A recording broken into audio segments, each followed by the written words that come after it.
जय श्री कृष्णा। मैं नारायण भक्ति सिंह स्वागत करती हूँ आपका अपने चैनल पर। आज की वीडियो है महाशिवरात्रि व्रत कथा, जो कि गौरैया और शिव शंकर भगवान की व्रत कथा। जो ये सुनता है और सुनाता है उसकी संतान की रक्षा होती है। आज मैं शिवरात्रि पर चिड़िया की भक्ति की कहानी सुनाने जा रही हूँ। एक गांव में एक गौरैया चिड़िया रहा करती थी, जो कि शंकर भगवान की भक्त थी और उनकी डेली पूजा किया करती थी। शिवालय पे बैठी रहा करती थी। उसके 2 बच्चे थे। वह चिड़िया अपने छोटे छोटे बच्चों के लिए गांव के घरों से बचे हुए चावल के दाने, अनाज चुनकर अपना और अपने बच्चों का पेट पाला करती थी।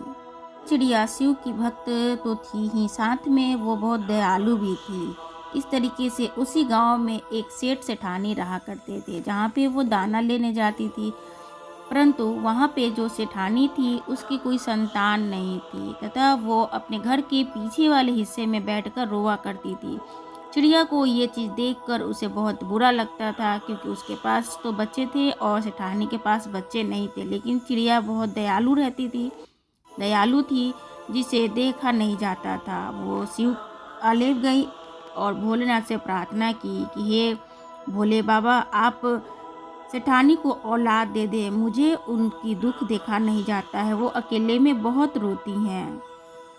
तब भगवान ने कहा कि सेठ कोई भी धर्म का कार्य नहीं करता है, सेठानी भी नहीं करती है, उसे औलाद कैसे मिलेंगे, वो क्या करेंगे जब वो कुछ दया दान करते ही नहीं। तो चिड़िया कहने लगी, नहीं, उन्हें अगर औलाद हो जाएगा तो वो दान करने लगेंगे, पुण्य कर्म करने लगेंगे, भागवत सुनने लगेंगे।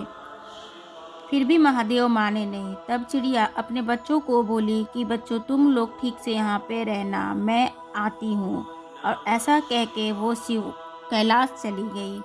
तो कैलाश से छोटी सी नन्ही सी जान चिड़िया कैलाश पहुँची।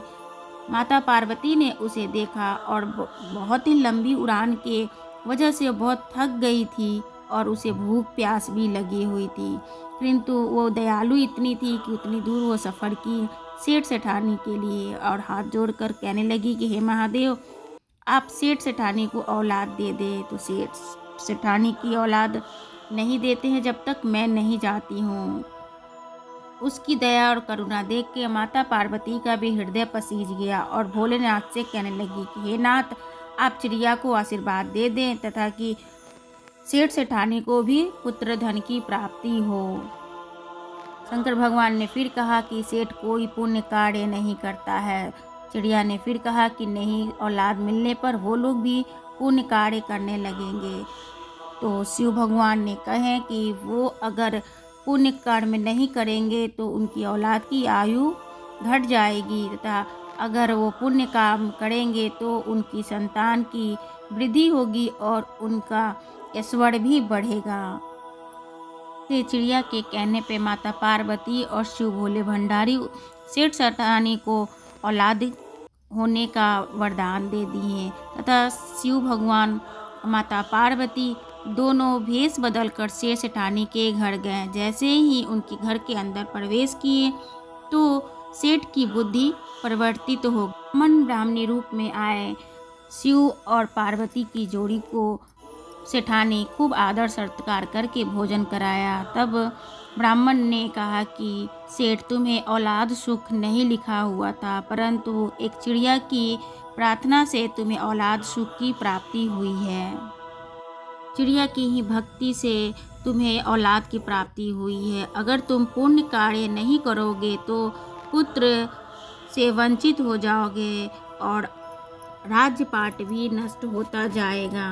तो तुम पुण्य कर्म में जब तक करते रहोगे तब तक तुम्हारी संतान की वृद्धि होती रहेगी। और यह सुनकर सेठ सेठानी रोने लगे और नन्ही चिड़िया को धन्यवाद कहने लगे। अब सेठ कहने लगे कि एक चिड़िया हमारे पुत्र के लिए भगवान शिव से लड़कर हमें संतान प्राप्ति करा सकती है, तो क्या हम अपने खुद के पुत्र के लिए दया, धर्म, भागवत और दान नहीं कर सकते? से सेठ सेठानी बहुत ही सेवा धर्म करने लगे तथा वह ब्राह्मणी से पूछने लगे कि ब्राह्मणी, आप बताइए कि शंकर भगवान का सबसे प्रिय व्रत कौन सा है। तब ब्राह्मणी ने बताया कि शंकर भगवान का प्रिय व्रत महाशिवरात्रि का व्रत है, जिसे करने से सभी कष्ट और पाप से मुक्ति मिलती है और भोलेनाथ बहुत जल्दी प्रसन्न होते हैं। और सेठ महाशिवरात्रि के व्रत के साथ साथ मास शिवरात्रि का भी व्रत करने लगा। ब्राह्मण और ब्राह्मणी अपने असली रूप में आकर सेठ सेठानी को आशीर्वाद दिए और वो अपने धाम को चले गए और सेठ सेठानी बहुत ही श्रद्धा से शिवरात्रि का व्रत करने लगे। इस शिवरात्रि पर जो भी व्रत करता है तथा ये कथा सुनता है, औरों को सुनाता है, महादेव उसकी संतान की रक्षा स्वयं करते हैं।